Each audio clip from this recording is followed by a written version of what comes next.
Greetings, all. What a fascinating review and discussion with regard to resources for Native people.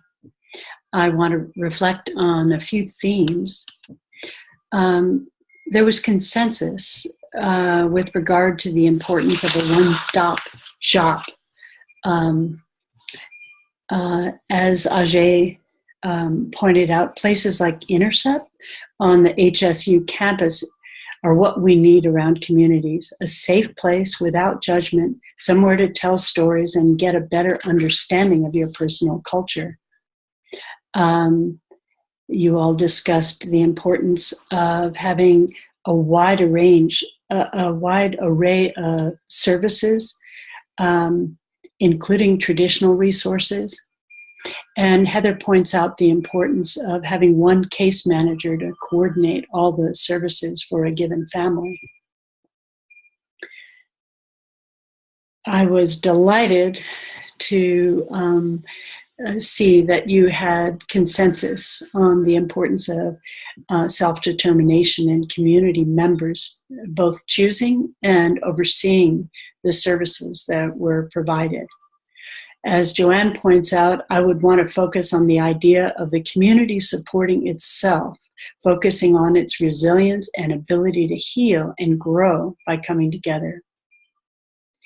Jessie says, I really liked how the literature review ended by noting the importance of listening to the people in regards to developing resources that are both empowering and culturally appropriate. Several of you gave examples of this. Michael spoke of Samson's Circles of Care grant, which you say provides monies to support cultural practices with the goal of supporting Indigenous mental health. Nikki gives the example of the substance use disorder treatment facility I work for is overseen by a consortium of tribes from our community. They have chosen which services they believe will best help their respective tribes. Another theme in your conversation was the importance of facilitating connection and collaboration between the community and other service providers. As Justin points out, you could create a Native American forum so that Native American community members can communicate with county officials in order to solve issues. As an example of this, Haley discusses the Humboldt CWS cultural coach, whose job it is to be an ambassador between the Native communities and CWS. You also discuss barriers to working effectively in communities. As Nikki points out, the only hard part about this is sometimes we are also licensed by the state of California and funded by the Indian Health Service. This can create some roadblocks to treatment access and services. Also,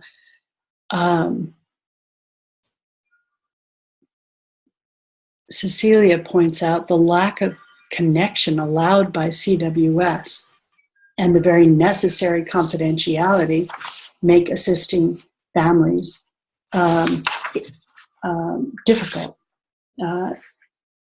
And as Paya points out, the huge rates of sexual violence against Native women committed by white men and the jurisdictional law covering Indian country granting privileges to non-Native people who commit crimes specifically against Native people.